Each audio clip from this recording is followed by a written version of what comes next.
Tony.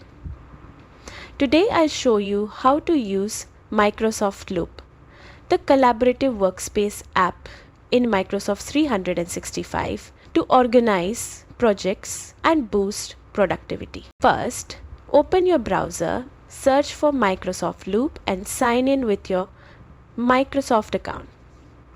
You may need to enter a password or OTP for security. Once logged in, you'll land on your dashboard. Click Workspaces to see all your connected or created workspaces. Select the one you want to work in and you will see a list of pages within that workspace for easy navigation. To add new content, hover at the end of the page list and click Create New Page. This lets you start a project, brainstorm or collaborate instantly. From here, explore the tools available to structure your ideas, add tasks, links or data, and integrate with other Microsoft apps to streamline your workflow. And that's it.